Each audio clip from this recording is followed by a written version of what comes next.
여러분 안녕하십니까? 제21대 국회의원 선거 후보자 토론회 증평 진천 음성군 선거구편 진행을 맡은 양무석입니다. 이 투표 한 장의 가치는 얼마나 될까요? 이번 4.15 총선을 통해 선출되는 국회의원들은 정부 예산안에 대한 심사권을 갖습니다. 국회의원들이 임기 4년 동안 심사하는 총 예산 액수를 이 전체 유권자 수로 나눠보면은 이번 국회의원 선거의 투표 한 장에는 약 4,700만 원의 가치가 있다고 합니다. 소중한 한 표의 가치를 생각한다면 유권자들의 책임 역시 막중합니다. 그런 만큼 4월 15일의 올바른 선택을 위해 누가 과연 21대 국회에 입성해야 할 적임자인지 오늘 토론회를 보시면서 꼼꼼하게 비교해 보시기 바랍니다. 자, 참석하신 두 분의 후보를 먼저 소개해 드리겠습니다. 기호 1번 더불어민주당 이모선 후보입니다.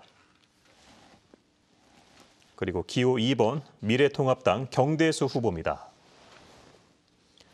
네, 오늘 토론회의 좌석 및 발언 순서는 공정성을 위해서 사전 추첨에 의해 결정됐고요. 후보자 초청은 공직선거법 제82조 2의 규정에 근거했습니다. 또한 토론에서 주어지는 모든 의제는 음성군 선거방송 토론위원회에서 엄정하게 선정한 것임을 알려드립니다. 네, 토론회 진행 순서는요. 먼저 후보들의 시작 발언에 이어서 1주제에서 3주제까지는 사회자의 공통 질문으로 이어가고요. 이어서 공약에 대한 정책 검증 토론으로서 공약 발표 후 후보자 보충 질문 시간을 갖겠습니다. 그리고 후반부에서는 사회자 공통 질문 후 후보자 보충 질문 시간을 거쳐 자유주제 주도권 토론과 후보 맺은말로 정리를 하도록 하겠습니다. 네, 그럼 시작 발언부터 진행을 하겠습니다. 유권자 여러분께 출마 이유와 포부를 밝히는 시간이고요. 발언 시간은 각각 1분 30초씩 드리겠습니다. 좌석 순서에 따라서 먼저 이모선 후보부터 시작하시죠. 존경하는 증평, 진천, 음성 군민 여러분, 기호 1번 이모선입니다. 요즘 코로나 사태로 큰 고통을 겪고 계신 모든 분들께 심심한 위로의 말씀을 드립니다. 지난 4년 세상이 바뀌었습니다. 대통령이 바뀌고 군수가 바뀌고 도의원, 군의원이 바뀌었습니다. 바뀌지 않은 곳 한 곳 있습니다. 바로 국회입니다. 지난 2년간 현장을 똑똑히 목격하였습니다. 이제는 바꾸어야 할 때입니다. 존경하는 군민 여러분, 우리 중부 3구는 발전을 거듭하고 있습니다. 한 단계 더 도약할 때입니다. 국정과 도정, 군정의 삼위일체가 필요합니다. 도약을 위한 가교 역할, 힘 있는 여당 국회의원의 의무라고 생각합니다. 이번 총선 우리 중부 3군의 새로운 미래를 선택하는 중요한 순간이 아닐 수 없습니다. 지난해 국민의 성원에 힘입어 공수처와 검경 수사권 조정이 어렵게 이루어졌습니다. 하지만 현실은 어떻습니까? 무엇이 달라졌습니까? 개혁은 아직 시작되지도 않았습니다. 이제부터가 시작입니다. 이번 총선은 변화와 개혁을 완수하여 국정을 제대로 뒷받침하느냐, 과거로 돌아가느냐의 선택입니다. 기호 1번 이모선을 적극 지지해 주실 것을 간곡히 부탁드립니다. 감사합니다. 네, 다음은 경대수 후보 순서입니다. 역시 1분 30초 드립니다. 존경하는 증평, 진천, 음성 군민 여러분, 안녕하십니까? 미래통합당 기호 2번 경대수 후보입니다. 오늘 아침 보도에 따르면 한국경제연구원에서 금년도의 경제 성장률이 마이너스 2.3%의 역성장이 예측이 되고 대량 실업이 발생할 거라고 보도되고 있습니다. 정말 걱정입니다. 사랑하는 국민 여러분, 지금 대한민국 경제가 무너지고 있습니다. 나라 빚은 1,700억 달러가 넘게 계속 증가하고 있습니다. 경제 성장률은 10년 내에 최고치로 나타나고 있습니다. 20대 청년과 30, 40대 우리 젊은이들이 일자리가 점점 더 줄어들고 있습니다. 대한민국의 민생이 무너지고 있습니다. 자영업자, 소상공인, 농민 등 너나 없이 IMF 때보다 더 살기 힘들다고 말씀들 하십니다. 이와 같은 상황이 벌어진 것은 문재인 정부의 국정 운영의 실패 때문입니다. 이번에 끝장내는 그와 같은 역할을 기호 2번 경대수 후보에게 맡겨주십시오.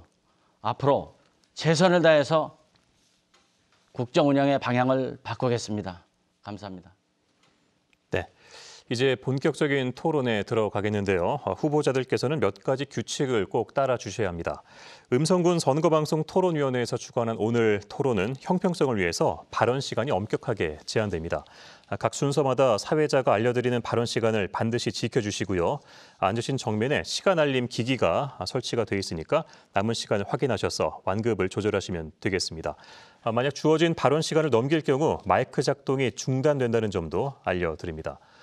또한 이 품격 있는 토론회를 위해서 상대 후보에 대한 비방이나 인신공격, 허위사실 발언은 금지됩니다. 아울러 토론회 주제에서 벗어나지 않는 정책과 공약 중심의 토론을 하도록 당부를 드리겠습니다. 자, 그러면 이제 1주제 경제 분야 공통 질문을 드리도록 하겠습니다. 사회자가 제시하는 이 공통 질문에 두 후보가 차례로 답변을 하시면 되겠습니다. 자, 질문 드리죠. 현재 진행 중인 이 코로나19 사태의 여파가 국가 경제는 물론 지역 경제와 민생 문제로 번지는 중인데요. 지역 경기 침체에 대한 우려의 목소리와 함께 이번 사태로 직격탄을 맞은 자영업자와 또 소상공인들에 대한 대책이 특히 절실한 상황입니다.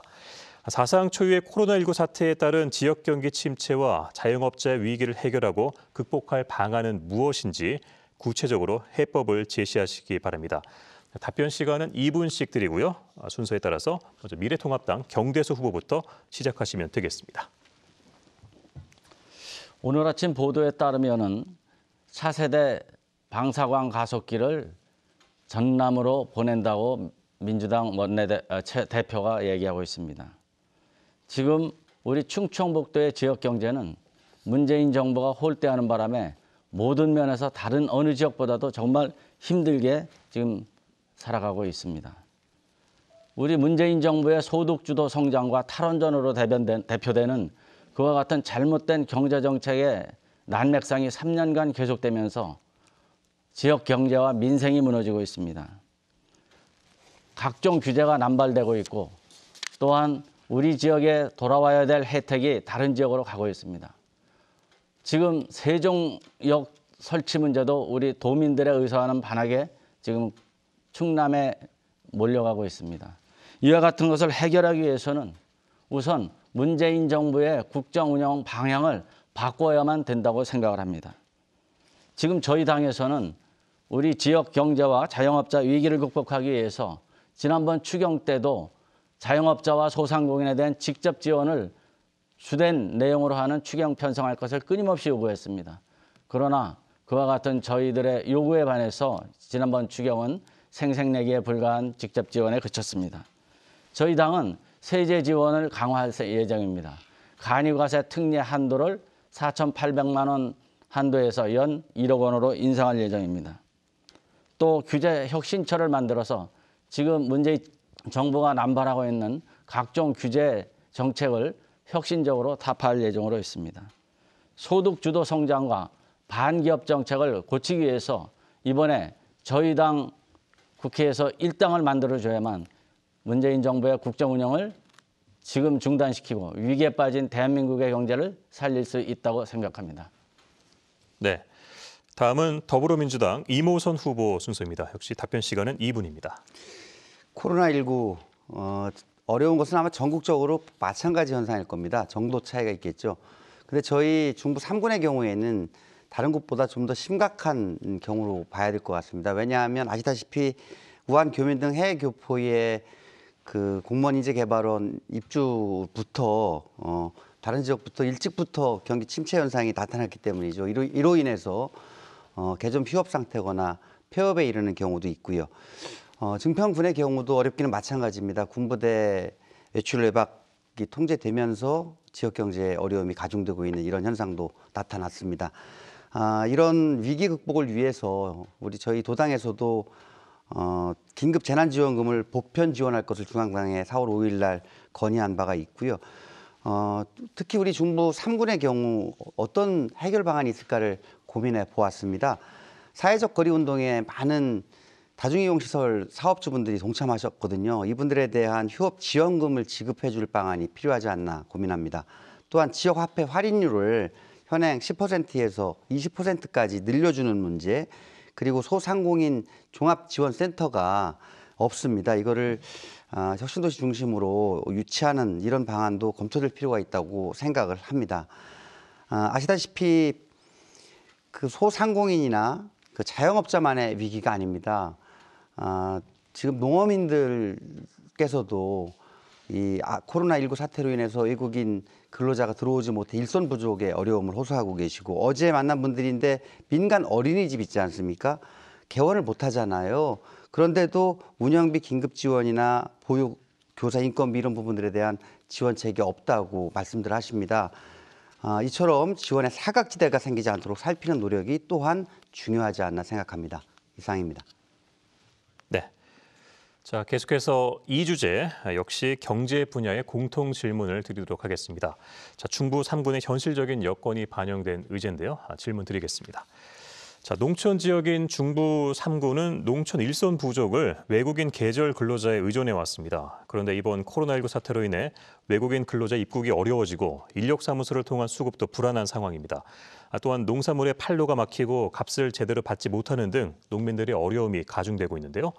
자, 먼저 이 농촌 일손 부족을 해결하고 농산물을 제값에 팔 수 있는 장기적이고 지속 가능한 대책과 외국인 근로자를 합법적으로 또 농업 및 산업 현장에 투입할 수 있는 방안에 대해 말씀해 주시기 바랍니다. 그리고 농촌의 젊은 층이 들어와 안심하고 출산, 양육 및 교육을 할 수 있는 정주 대책에 대해서도 함께 말씀해 주시기 바랍니다. 자, 이번엔 이모선 후보부터 시작하시죠. 역시 답변 시간 2분 드립니다. 예, 그 출마를 결심하고 짧은 순간이지만 많은 분들을 뵀습니다. 저 또한 농촌에서 태어나서 자랐기 때문에 그 어려움을 누구보다도 잘 알고 있습니다. 많은 분들에게 이야기를 들으면 내용이 거의 비슷하게 함축되는 부분들이 있습니다. 이를 중심으로 말씀을 드려보겠습니다. 요즘 농번기 영농 인력 부족을 호소하십니다. 말씀하신 대로 외국인 근로자가 부족하기 때문이죠. 이에 대한 대책은 여러 가지가 있을 수 있겠지만 계절별 근로자 고용 방식의 문제가 근본적으로 있는 듯 싶습니다.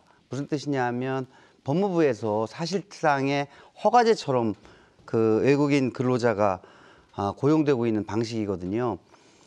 작년 같은 경우에 진천군에 고작 80명, 그리고 음성군에 115명에 불과한 계절 근로자가 고용된 것으로 통계는 밝히고 있습니다.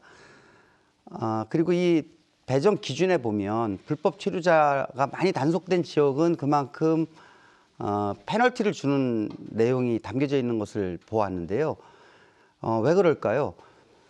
불법 체류 외국인을 고용한다는 뜻은 그만큼 일손이 부족하다는 것을 뜻합니다. 오히려 더 많은 인력을 배정해줘야 되는 사안이겠죠. 이처럼 현실과 맞지 않는 제도를 제대로 고치려면 국회에서 가칭 농업, 농촌 외국인 근로자 수급 및 관리에 관한 법률, 이런 근본적인 법률 제정을 통해서 이런 부분들에 대한 문제를 바로잡을 필요가 있지 않나 하는 생각이 들고요. 이 밖에 농업인단체와의 간담회에서 제기된 내용을 보면 영농 농업인의 경우 임신, 출산, 육아에 대한 지원책이 전무하답니다. 영농 도우미 지원, 그리고 어린이집 차량 운행, 이런 구체적이고 세부적인 일손의 보탬이 되는 대책을 강구해야 될 것으로 생각합니다. 네. 자, 다음은 경대수 후보 순서입니다. 역시 답변 시간 2분입니다. 외국인 근로자가 지금 대한민국에서 필요한 인원이 통계에 따르면 한 3만 명이 필요하다고 합니다. 그런데 3만 명 중에 지금 국가에서 허용하는 게 10,000명 정도, 그중에 이제 계절 근로자로 허용되는 게 한 3,600명 정도 되고 있습니다. 이 부분은 우선 3만 명을 전부 다 충원하기는 좀 어렵다 하더라도 일단 그 절반인 50%, 15,000명까지는 확대할 필요가 있다고 판단이 되고요. 또 외국인 근로자의 그 임금 문제가 상당히 농촌 경제에 부담이 되는데 외국인 근로자의 임금 부분에 관해서는 탄력적으로 좀 최저임금 부분을 적용할 필요가 있어서 그동안 국회에서 끊임없이 요구했지만 아직 시행이 안 되고 있습니다. 또 외국인 근로자의 그 임금 부분에 파종기와 수확기에 그 제공되는 숙소와 또 식사 부분은 실물 부분을 임금에 포함시키는 부분도 우리 의원들이 끊임없이 요구를 하고 있습니다만 아직 그 정부에서 받아들이지 않고 있다는 말씀을 드리고, 이 계절 근로자 부분은 과거 3개월에서 지금 현재 5개월로 확대가 되고 있습니다만 이 부분도 좀 더 기간을 늘릴 필요가 있겠다 이런 말씀을 드립니다.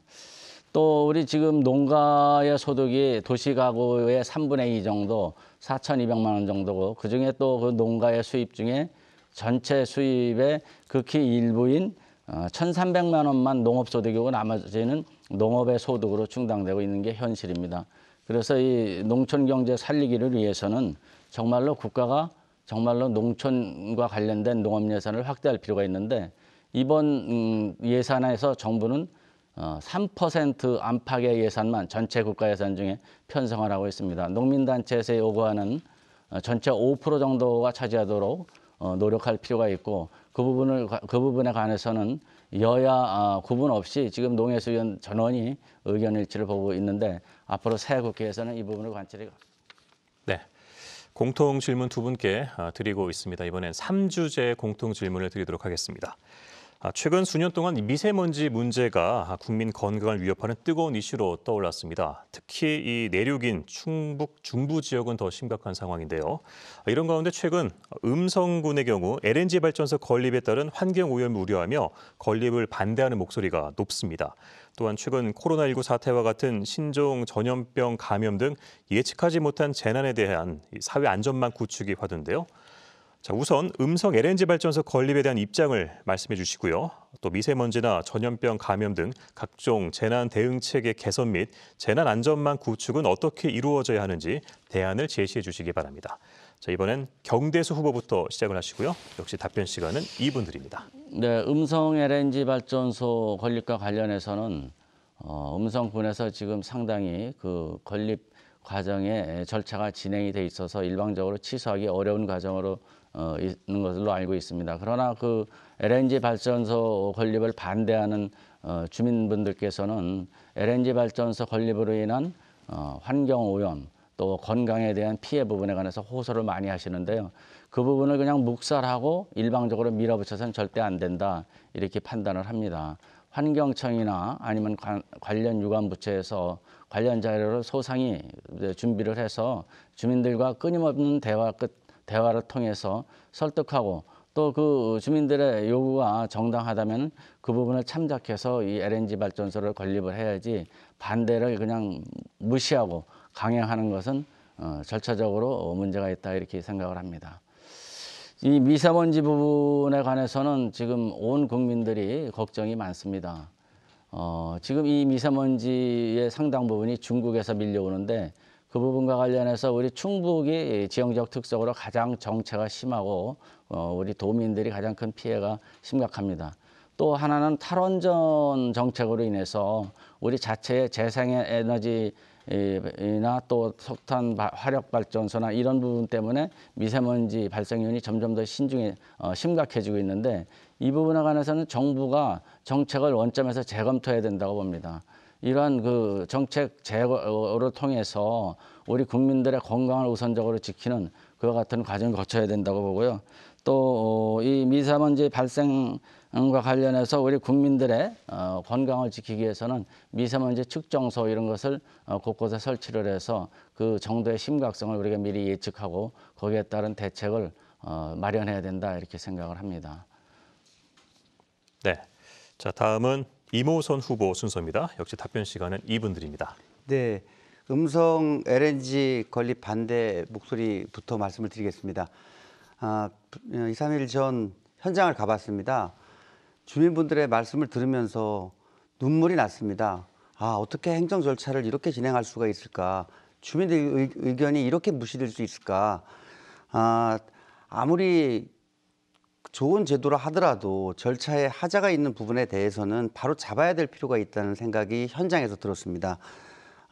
구체적인 내용에 대해서는 선거 후에 다시 만나서 바로잡을 수 있는 부분이 무엇인지 정말 주민분들이 왜 그토록 강하게 정말 생계마저도 포기한 채 그 추운 날, 그 더운 날 반대의 목소리를 여전히 내시는지 경청해야 될 상황으로 저는 이해를 했습니다.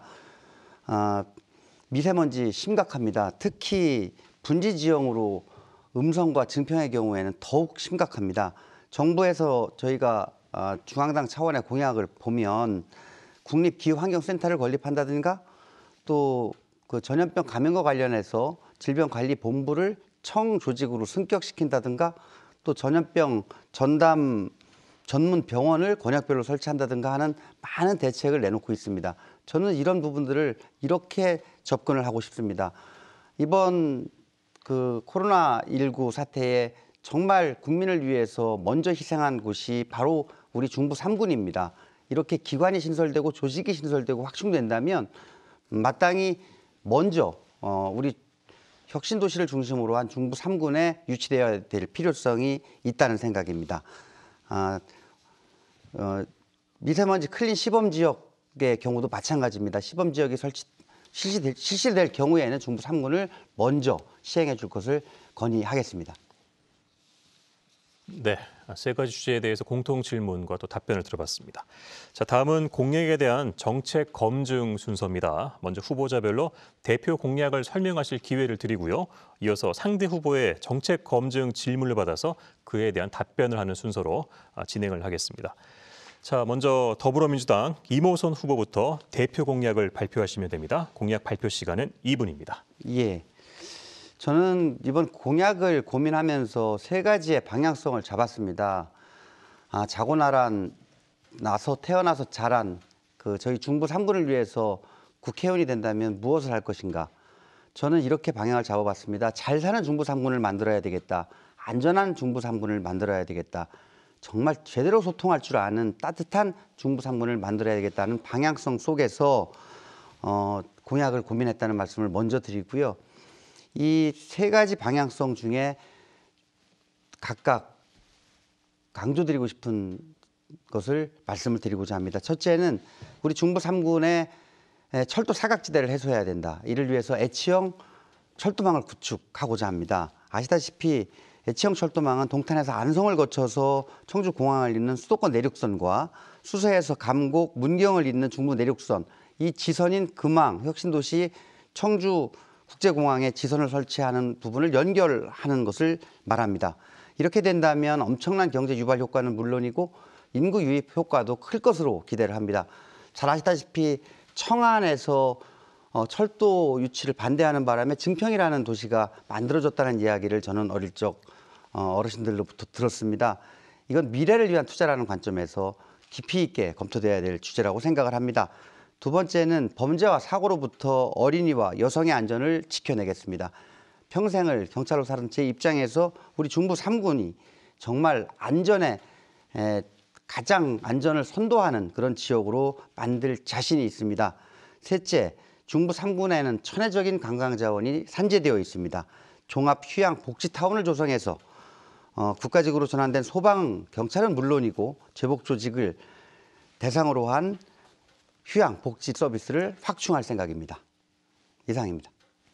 네, 대표 공약을 들어봤고요. 이제 방금 들으신 공약 내용에 대해서 경대수 후보가 검증 질문을 하실 차례입니다. 질문 기회는 30초씩 2번입니다. 예, 2번의 질문 기회가 있고요. 질문에 대한 이모선 후보의 답변은 각각 1분 30초씩 드리겠습니다. 그럼 경대수 후보님 먼저 첫 번째 질문 해주시죠.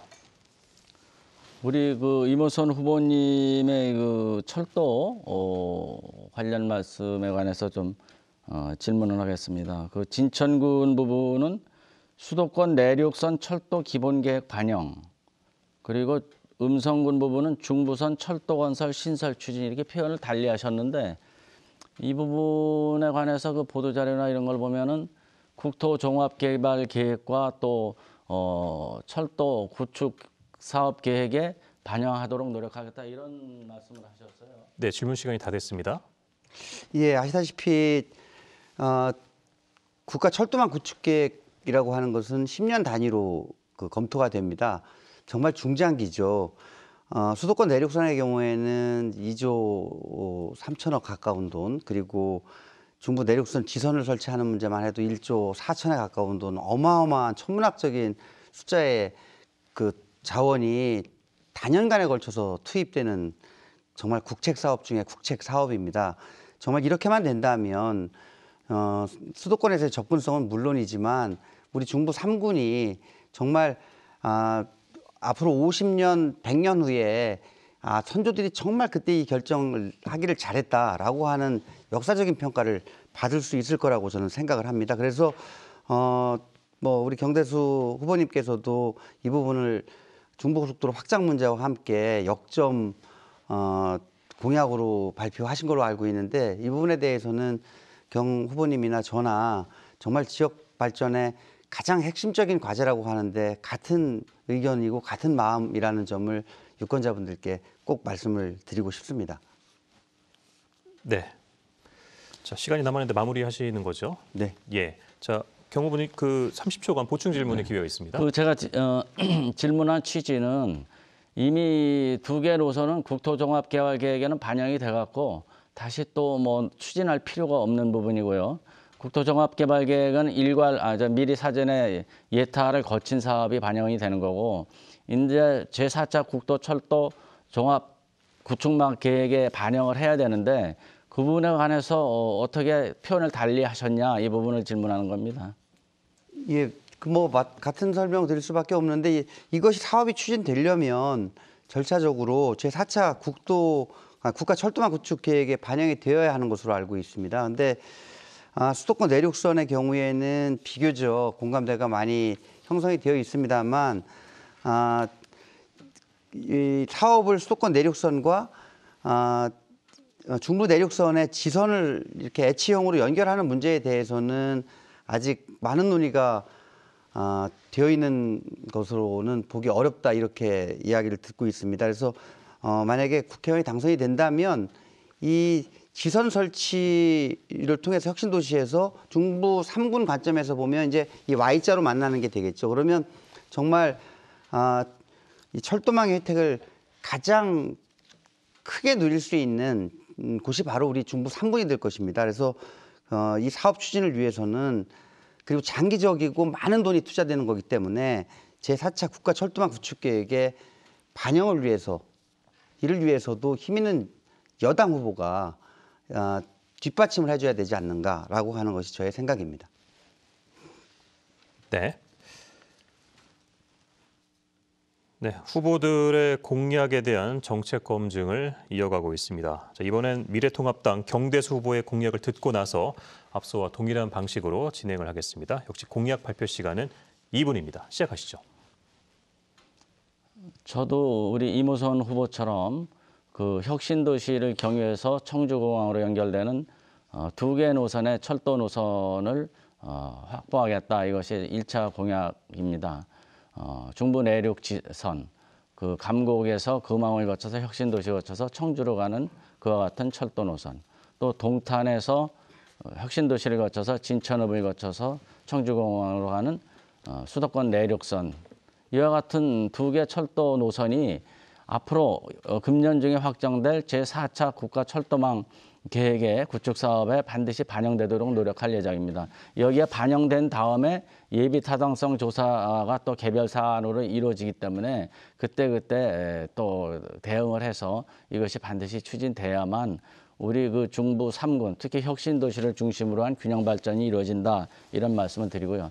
그것과 또 마찬가지의 비중이 있는 그와 같은 그 중부 고속도로 확장 문제가 있습니다. 이 부분은 20대 국회 때 정말로 17년간 방치된 이와 같은 확장 문제가 지속적으로 요구해서 일부분이나마 그 서청주에서 증평까지의 확장 계획이 확정돼서 지금 이제 첫 삽을 뜨고 있습니다. 그러나 중부고속도로 주변에 충청북도의 대부분의 기업이 몰려 있기 때문에 교통 정체 현상이 매우 심해서 이 부분을 나머지 구간 호법까지 확장하는 것을 또 저는 그 지역 경제와 균형 발전의 축으로다가 공약으로 추진을 할 계획입니다. 또한 혁신도시 정주 여건 부분에 관해서도 혁신도시가 지금 배후도시 없이 건설되었기 때문에 정주 여건을 구축하는데 진력을 기울여서 교육, 문화, 체육, 또 의료, 사회복지 이와 같은 것을 균형적으로 추진하겠다는 약속을 드립니다. 네, 대표 공약을 들어봤고요. 이제 방금 들으신 공약 내용에 대해서 이모선 후보가 검증 질문을 하는 순서입니다. 질문 기회는 역시 30초씩 2번이고요. 질문에 대한 경대수 후보의 답변 시간은 1분 30초씩입니다. 자, 그럼 이모선 후보 첫 번째 질문 해주시죠. 예, 뭐 내용에 대해서는 저와 생각이 참 같아서 정말 다행이구나 하는 생각을 갖게 합니다. 정말 이번에야말로 우리 중부 3군이 이제 철도의 사각지대에서 벗어날 수 있겠구나 하는 기대를 갖게 하는데요. 그 중부고속도로 확장 문제에 대해서 지금 질문을 드리고자 합니다. MB 정부 시절에 그 서울 세종 간 고속도로 예, 질문 시간이 마무리가 됐는데요. 말씀드릴까요? 예.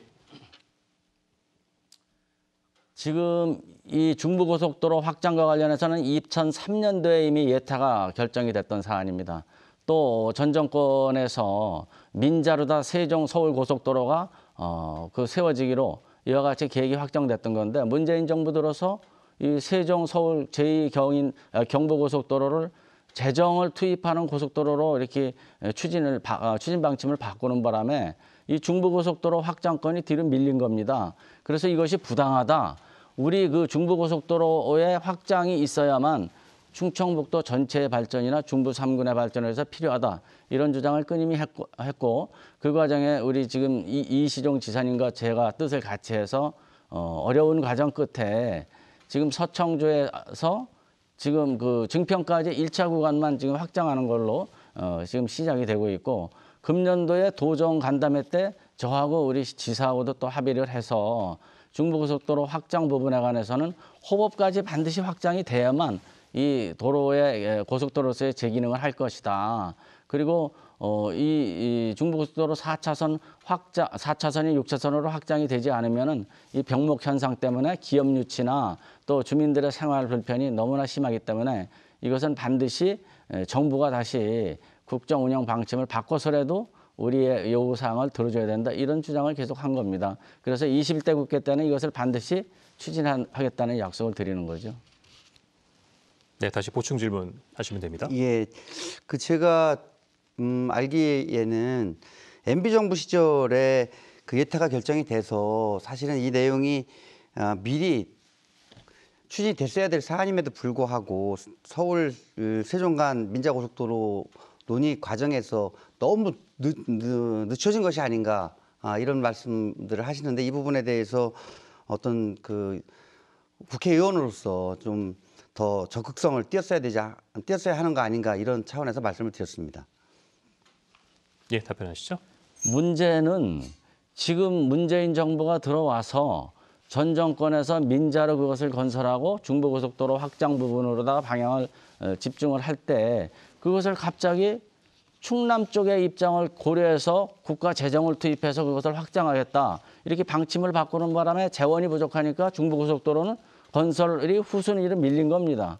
그래서 그 부분이 부당하다고 저희들이 끊임없이 요구를 하고 2003년도 그 노무현 정권 때부터 문제가 됐던 이와 같은 확장권을 왜 이제 와서 우리 충북에 힘이 없다고 뒤로 미루냐 이와 같은 주장을 했기 때문에 이 중부고속도로 확장 부분은 그나마 20대 국회 때 마지막 단계에서 이렇게 확장 부분이 결정이 돼서 증평까지 확장하기로 결정이 된 거고요.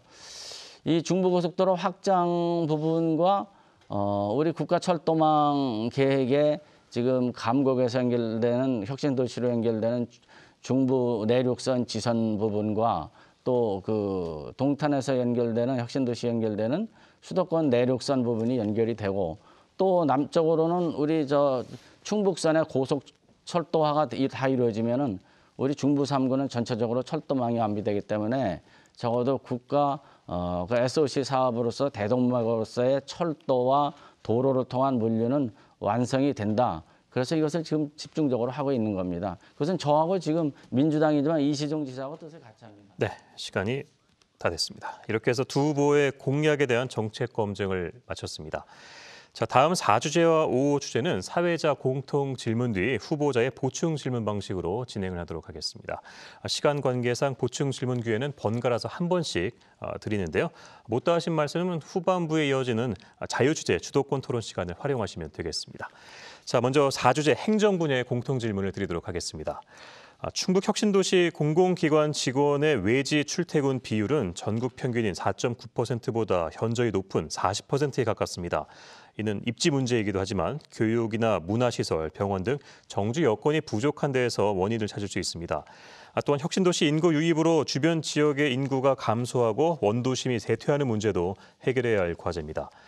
충북 혁신도시의 정주 여건 개선과 더불어 주변 지역과 상생 발전하기 위한 방안은 무엇인지 답변하시면 되겠습니다.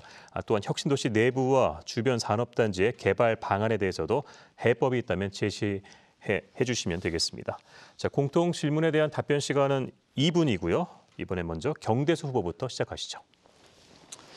지금 사회자께서 지적했듯이 혁신도시 중에서 충북 혁신도시는 태생적인 한계가 좀 있습니다. 우선 그 배우도시 없이 허벌판에 세워졌기 때문에 그 배우도시의 정주 여건을 이용할 만한 그와 같은 상황이 못 되는 부분이 있고 또 그 혁신도시가 애초에 노무현 정권 때 설계될 때 다른 지역은 그 자체 수익이 있는 그와 같은 기관들이 많이 옮기는 걸로 돼 있었지만 저희 지역에 오는 11개 기관은 대부분 순수한 연구기관이기 때문에 그와 같은 그 자체 수익이 수반되지 않는 그와 같은 기관들이라서 여러 가지 어려움이 많았습니다. 그래서 이와 같은 그 문제점에서 파생되는 그와 같은 어려움을 해결하기 위해서는 여기에 정주 여건을 빨리 해결하는 수밖에 없다. 다만 그 해결 과정에 우리들이 좀 노력할 부분은 서울과 우리 혁신도시와의 거리가 다른 지역보다는 빠르기 때문에 좀 출퇴근을 하는 그와 같은 경향이 좀 더 강한 부분도 있으니까 좀 더 이 혁신도시의 매력을 느끼게끔 해야 된다. 저는 지금까지 그 소방복합치유센터라는 종합병원을 어려운 62개 단체의 경쟁 끝에 유치를 해서 지금 이제 착착 건축을 위한 진행이 이루어지고 있다는 말씀을 드리는데 앞으로 남은 과제는 이 종합병원의 의료진을 정말로 국내 최고의 의료진으로 확보하는 방안인데 그 부분에 관해서는 유명 대학교 의과대학과 MOU를 체결하는 과정으로 해결할 계획으로 있다는 말씀을 드립니다. 또 앞으로 혁신도시 시즌2 정부에서 말씀하시는데 거기에 유치되는 기관은 이제는 좀 수익성이 있는 기관을 유치해갖고 좀 더 정주 여건에 도움이 되는 그와 같은 방향으로 추진을 할 필요가 있다 이런 말씀을 드립니다. 네, 다음은 이모선 후보 답변 순서입니다. 역시 답변 시간 2분 드립니다. 예, 저도 사회자께서 지적하신 것처럼 정주 여건 부족에 따른 혁신도시 통근버스 운영에 대해서 좀 유심히 살펴봤어요. 이게 보니까 생각보다 심각한 문제더라고요.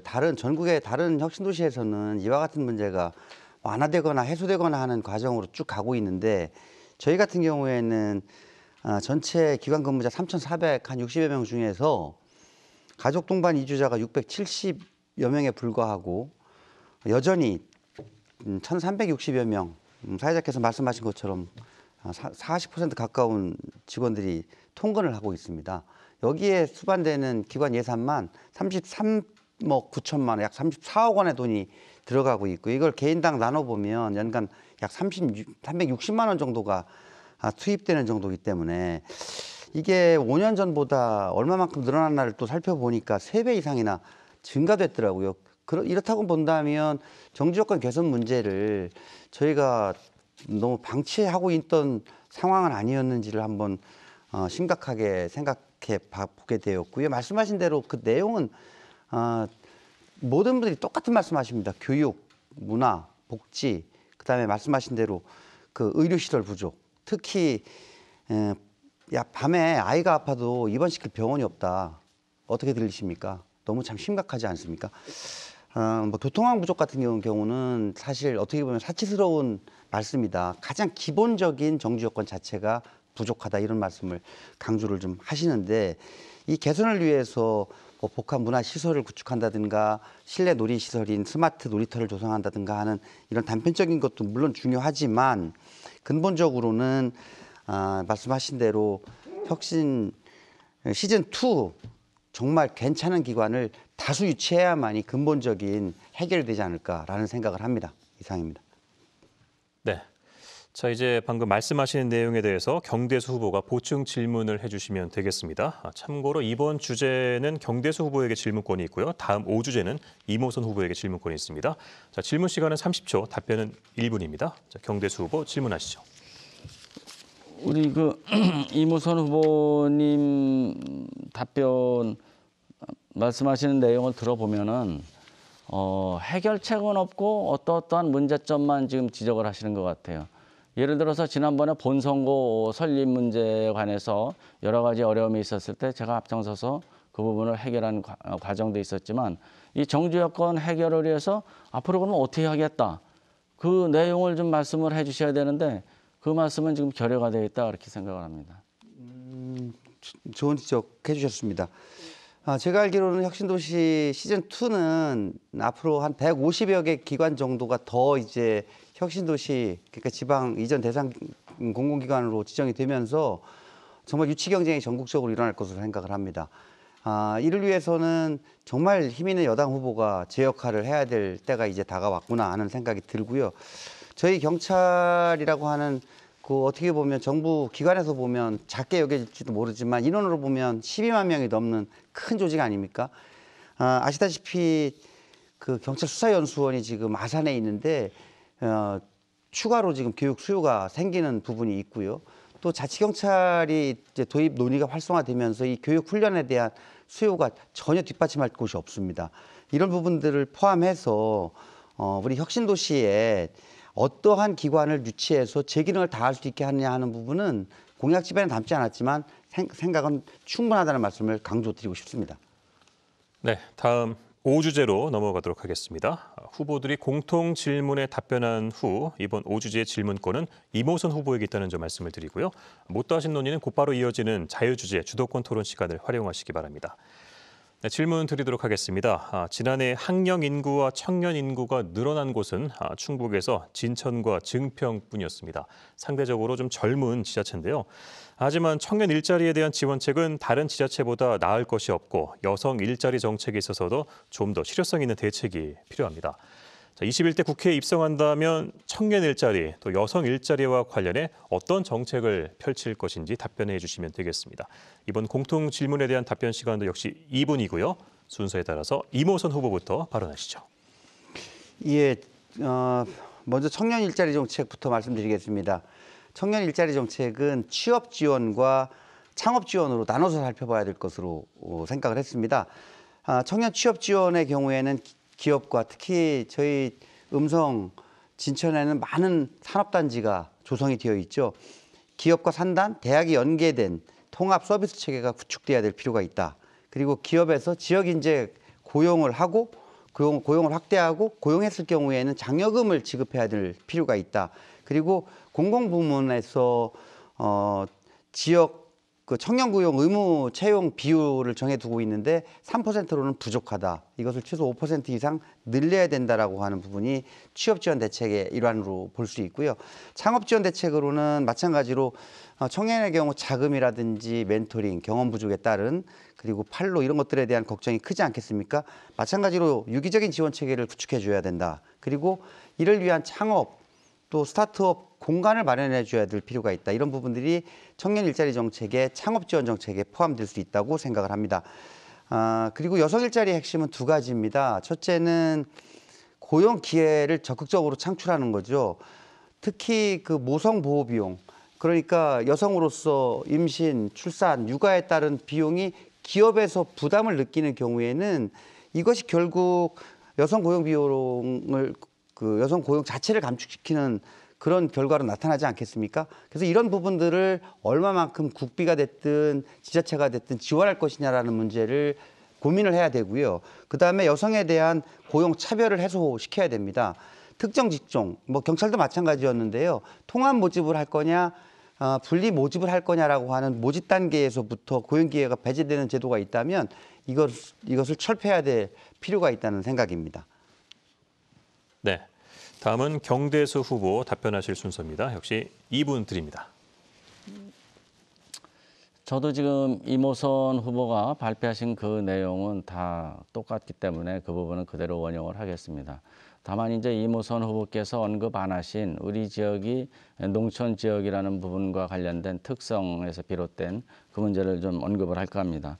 우선 그 청년 창업농과 후계농을 육성하지 않으면은 우리 농촌 지역의 고령화로 인한 그와 같은 소멸 위기를 극복하고 미래를 보장할 수 없다 이렇게 생각이 됩니다.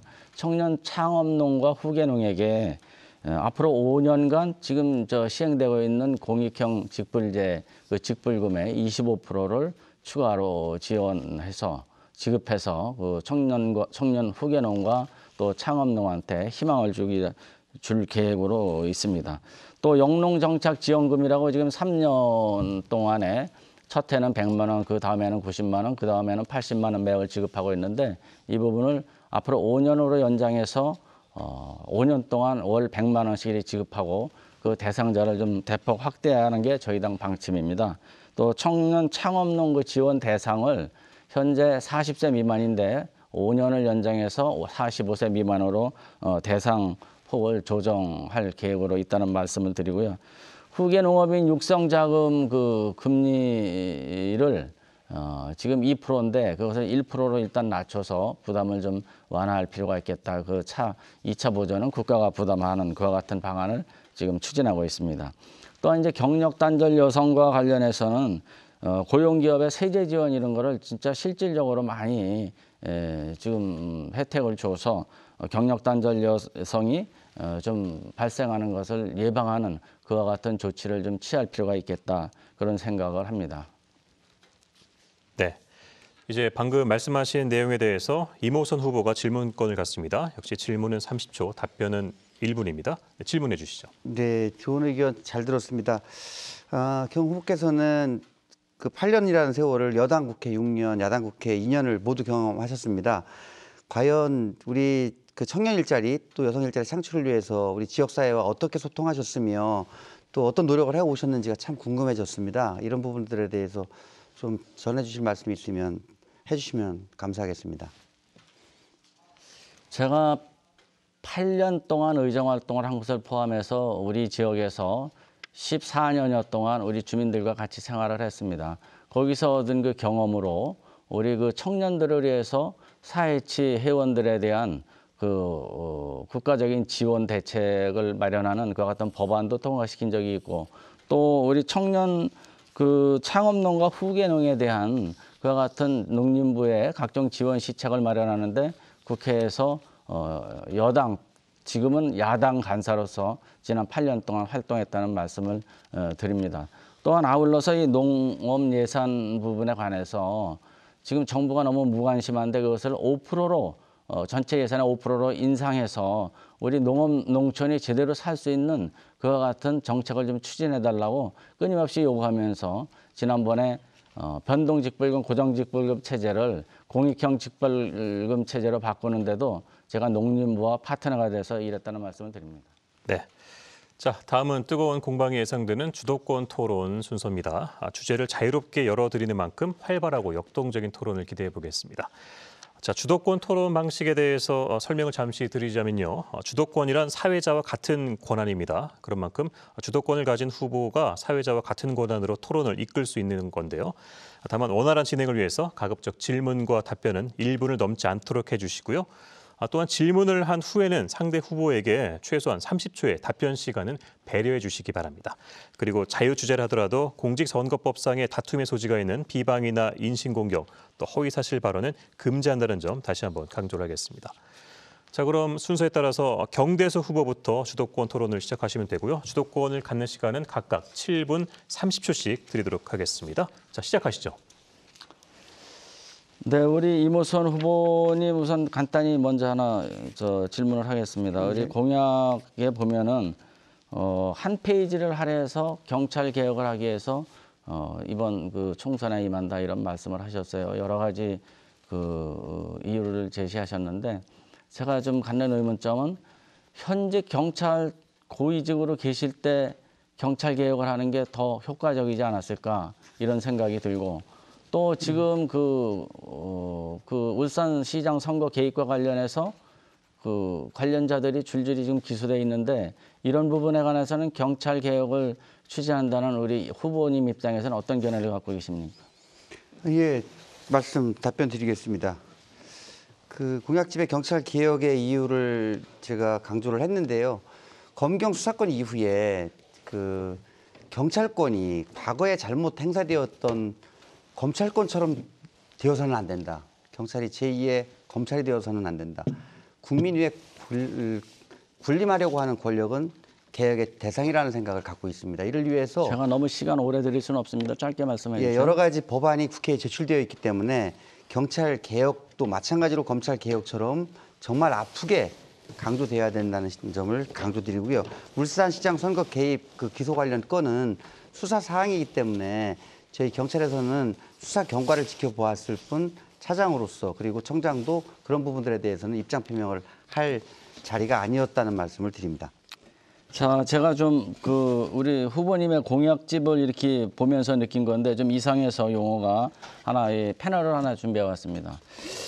여기 보면은 우리 이무선 후보 공약 중에 중부선, 중부내륙선, 지선, 철도건설 신설 추진 뭐 이렇게 등등이 있는데 시스템 반도체 파운드리 오픈 캡 구축 뭐 이런 표현이 있어요. 보도자료도 이렇게 내셨고 그랬는데 음성 복합발전소 배출열 활용 스마트팜 조성 또 그렇게 쭉 가면서 갑자기 또 삼성 하이패스 IC 감곡 IC 연결 고속도로 개선 이런 문장이 나와서 이게 철도 이게 오픈캡이나 고속도로 노선이 없는데 이게 뭐지? 그러고 확인해 보니까 이것이 그 음성군에서 제 21대 총선 음성군 주요 현안 제공 자료라는 문건을 받아다가 그대로 옮겨놓은 거예요. 순서도 안 바꾸고. 이 정도로 갑자기 공약을 마련할 정도로 한 게 이거 사실상 공약 표절 아니냐. 이 내용 부분에 관해서 오픈캡은 오픈팹으로 돼 있는데 이 부분을 제대로 의미는 알고 이 공약으로 하신 건지 이 부분을 우선 여쭙고 싶고요.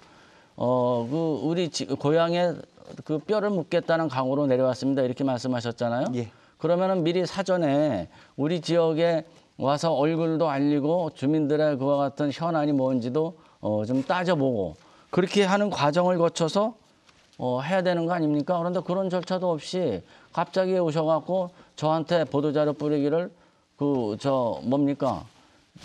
TV 토론 응하지 않는 게 현역 국회의원의 갑질이다 이렇게 말씀을 하셨어요. 근데 그건 저는 그 말씀 자체가 당내 경선에서 지난 6년 동안 활동하신 그와 같은 당협위원장 하시던 분하고 그 당내에서 제대로 알리는 절차도 없이 갑자기 상대당 후보한테 자기 알릴 기회를 달라고 떼쓰는 게 밖에 되지 않냐. 그렇게 저는 생각을 했을 뿐만 아니라 그거는 엄밀히 얘기해서는 우리 이무선 후보가 소속된 당의 중앙당의 말하자면은 지역에 대한 갑질이지 그게 어떻게 제가 갑질을 하는 거겠습니까? 저도 역시 제 상대방과 같이 경선을 하면서 아주 그 긴장된 연속 속에 그분은 이 지역 사람임에도 불구하고 어려운 과정을 겪어서 그 경선에서 승리했는데 경선 도중에 저보고 TV 토론 나오라고 통보를 하는 이와 같은 토론에 제가 응하지 않는 게 어떻게 갑질이겠나 이런 생각이 드는데 그와 같은 과정에서 우리 이무선 후보는 저한테 갑질이라고 비난하시면서 정작 그 후보님의 공약 자체는 이게 다른 지역 공약은 제가 확인을 안 했지만 음성군과 관련된 공약은 이게 음성군 자체의 그 자료를 그대로 옮겨놓은 부분과 똑같은데 이 부분에 관해서 한번 해명을 해 주시고요. 네. 시스템 반도체 파운드리 오픈랩이 뭔지 한번 설명을 해 주시죠. 예, 지금 경호부께서 말씀하신 대로 공약 개발에 시간이 부족했다는 부분에 대해서는 제가 인정을 하고 말씀을 드리겠습니다. 잘 아시다시피 작년 연말까지 정말 전력을 다해서 1년 반이라고 하는 시간을 경찰청 차장으로 수사권 조정에 전념을 했습니다. 이후에 잘 아시다시피 정치라고 하는 부분에 대해서 많은 고민을 못하고 나오다 보니까 국회의원 선거 이제 앞두고 공약을 개발할 제가 여러 가지 30초만 더 드리겠습니다. 네, 자료가 충분치 않아서 각 군의 가장 중요하면서도 시급한 현안이 무엇인지를 담아서 공약으로 그중에 이제 10가지씩을 담다 보니까 미흡한 부분들이 있다는 점 그 지적에 달게 받겠습니다. TV 토론에 응하지 않은 부분 또 상대방 자, 경선 이제 시간 됐습니다. 이제 네, 그만하십시오. 그 아까 철도망과 관련된 부분 제가 그 우리 후보자님한테 질문을 했습니다. 수도권 내륙선과 중부 내륙선 지선 철도망에 관한 그 공약을 하면서 표현을 하나는 기본 계획 수립을 뭐 추진한다라고 또 한 부분은 또 뭐 신설한다고 표현을 달리했는데 이것도 역시 그 제대로 된 내용도 파악 안 하시고 이렇게 한 게 아닐까. 이 공약에 보면은 그냥 동탄에서 청주공항 이렇게 애매하게 표시가 돼 있어요. 그리고 또 그 감곡에서 혁신도시 부분에도 금왕 부분이 전혀 표시가 안 돼 있습니다. 또 그 보도 자료를 보면은 철도 사업의 제5차 국토종합계획과 제4차 국가철도망 구축계획에 반영되도록 앞장선다 이렇게 얘기했습니다. 이미 그 제5차 국토종합계획에는 그 과거에 각 사업마다 예타를 거쳐서 다 반영이 된 겁니다. 이 부분은. 이 부분을 반영하도록 앞장선다고 하는 건 이거 정말 문제가 있는 게 아닌가. 또 증평경찰서 부분도 그 어려운 과정을 거쳐서 조직이나 편제나 이런 부분에 그 경찰청의 소극적인 거를 우리 증평 군수님과 제가 노력을 해서 확장해 갖고 지금 이제 그 기본적으로 설계를 하고 있는데요. 이 부분에도 전혀 또 신설에 뭐 저 공약을 거니 이게 급조된 공약 아니냐 이런 질문을 하는 겁니다. 예, 그 말씀하신 대로 철도망 구축 기본계획 수립은 뭐 말씀하신 대로 제일 가장 중요한 것이 이제 4차 철도망 사업에 반영을 시키는 문제겠죠. 역점적으로. 네. 자, 7분 30초가 다 지나서 이번엔 역할을 바꿔서 이모선 후보에게 주도권을 드리도록 하겠습니다. 역시 질문을 한 뒤에 상대 후보에게 최소한 30초의 답변이나 반론 시간은 배려해 주시기 바랍니다. 자, 그럼 지금부터 7분 30초의 주도권 시간 드립니다. 예, 먼저 그 IDS 홀딩스 문제를 먼저 말씀을 안 드릴 수가 없을 것 같아요. 이게 피해자 연합분들이 도청 앞에서 기자회견을 하고 지금도 고통받고 있다는 내용을 호소를 하셨거든요. 저희가 언론 보도를 통해서 그리고 이분들의 주장을 통해서 보면 창립기념 행사에 축하 동영상을 보내셨다고 되어 있는데 이것이 어떻게 된 경위인지 간략하게 좀 말씀을 해주셨으면 좋겠습니다. 그거 여러 차례 언론에 보도됐습니다. 제 고향 초등학교 선배가 저 사무실에 찾아와서 회사 창립 기념식에 자기가 있는 회장으로 있는 기념식에서 축하하는 덕담을 한마디 해달라고 그래서 그 사람이 가져온 핸드폰으로 회사 잘해서 세계적인 기업으로 키워라 13초짜리 동영상 찍어서 가져간 거예요. 그리고 그게 6년 전 일입니다. 그거 탈탈 털어갖고 전화 통화 내역이니 제 주변 사람 샅샅이 조사해갖고 아무것도 없다. 그 결론이 났으니까 지금 제가 여기 와서 이러고 다니는 거고요. 참고로 하나 더 말씀드리면 그 회사 저 사무실 개소식에는 지금 그 당시에 전 민주당 원내대표하던 김한길 의원 명의의 축하 화환 또 천정배 법무부 장관하던 천정배 전 의원의 화환의 명의도 있었는데 그분들도 아마 저하고 똑같은 과정을 겪었을 거예요. 탈탈 털렸을 거예요. 아무것도 없으니까 그런 거지.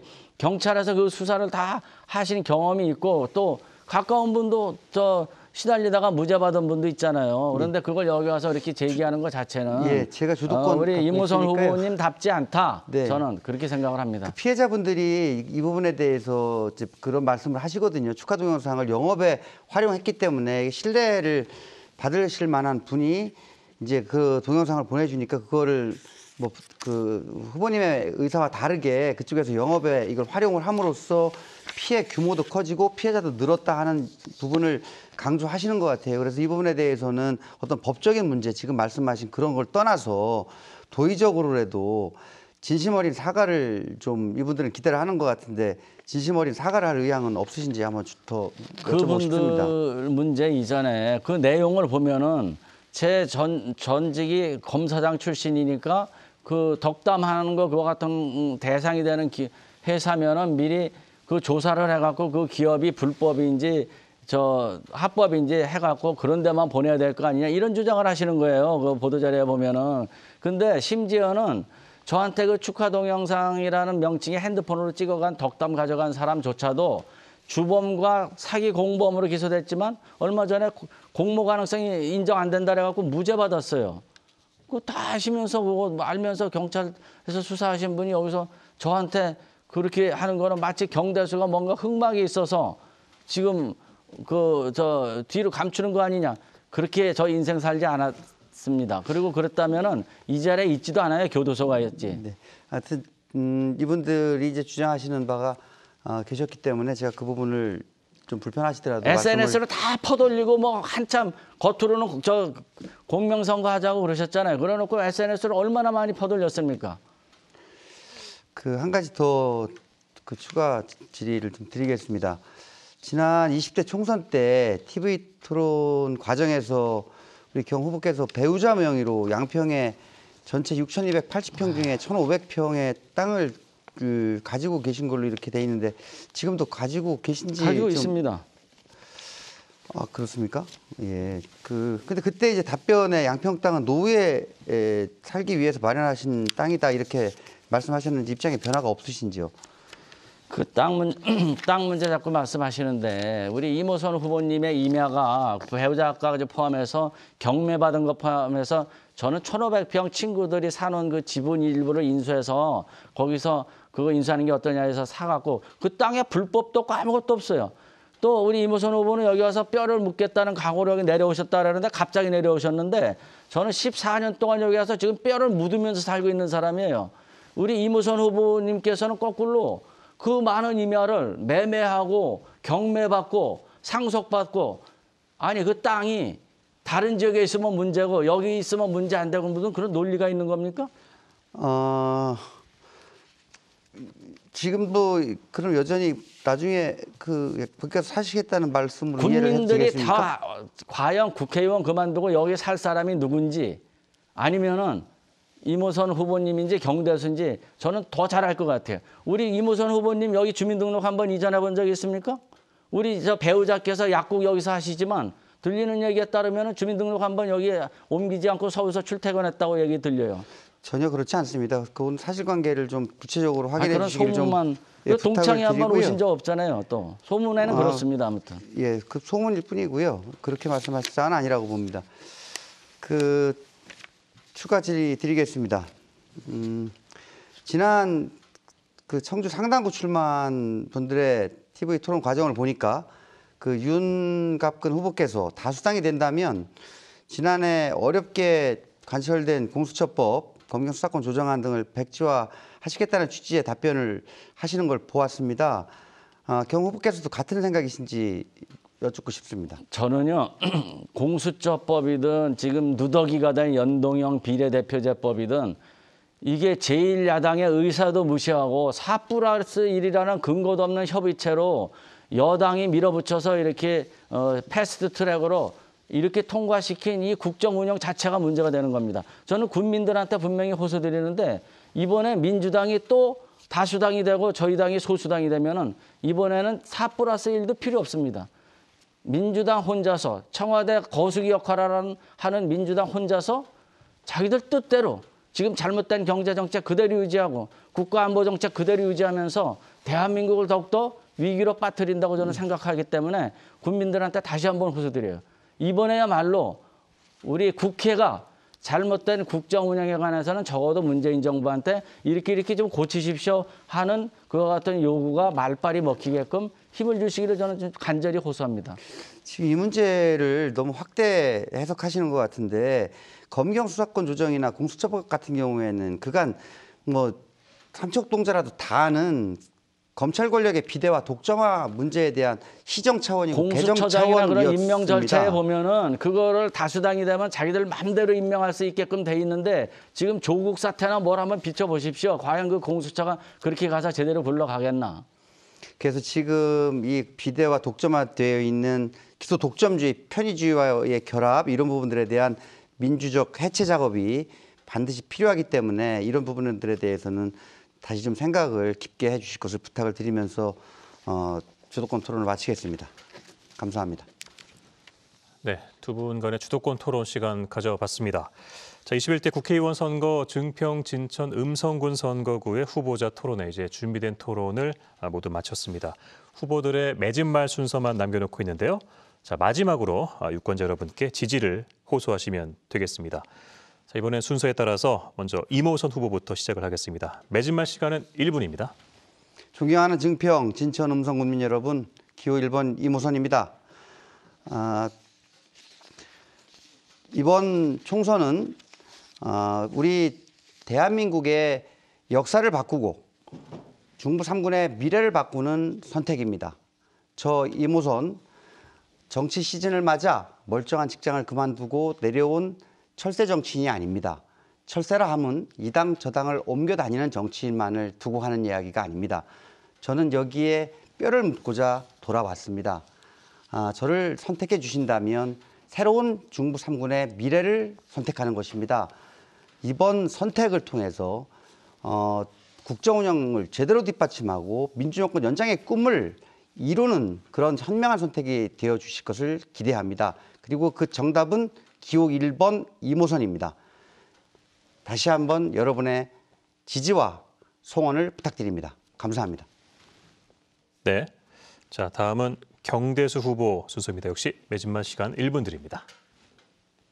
국민 여러분, 오늘 토론회 어떻게 보셨습니까? 지금 문재인 정부의 3년간의 국정 운영 실패로 온 나라가 어려움에 빠져 있습니다. 야당이 또 국민들이 제발 정책을 바꾸라 해도 듣지 않고 있습니다. 지금 앞으로 남은 2년의 문재인 정부라마 제대로 운영하게 하기 위해서는 국회가 그 일을 해야 됩니다. 근데 국회의 여당은 지금까지 청와대의 거수기 역할만 했습니다. 이번에 저희 미래통합당한테 힘을 주십시오. 저희들이 대통령이 진정으로 나라를 위해서 올바르게 국정 운영하도록 만들 그와 같은 각오가 되어 있습니다. 우리 지역의 지역 경제와 민생 안정을 위해서도 지난 8년간의 의정활동을 경험 삼아서 여러분들과 상의하면서 정말 삼선의 힘으로 혼신의 힘을 다해서 우리 지역의 삶의 질을 높이는 데 최선을 다하겠습니다. 기호 2번 경대수를 선택해 주십시오. 네, 두 분 후보 모두 수고 많으셨습니다. 네, 투표일이 이제 일주일 앞으로 다가왔습니다. 코로나19 바이러스와 힘겹게 싸우고 있는 국민들에게 희망의 바이러스를 전파할 인물이 절실한 상황입니다. 내 삶을 위한 한 표이고요. 또 지역과 우리 사회를 위한 소중한 한 표입니다. 부디 남은 시간 동안 올바른 선택을 고민하시고 4월 15일 유권자의 소중한 권리를 꼭 행사하시기 바랍니다. 자, 이것으로 21대 국회의원 선거 후보자 토론회 증평, 진천, 음성군 선거구 편을 모두 마치겠습니다. 일요일인 12일 오전 9시 10분에는요. 청주시 청원구 선거구의 후보자 토론회가 준비가 돼 있습니다. 네, 오늘 방송은 중앙선거방송토론위원회 홈페이지와 유튜브 중앙선거방송토론위원회로 다시 보실 수 있습니다. 그리고 이어서 공직선거법 제82조 2의 5항에 따라 초청 대상에 포함되지 아니한 국가혁명 배당금당 장정희 후보의 방송 연설을 시청하시겠습니다. 함께해 주신 여러분 고맙습니다.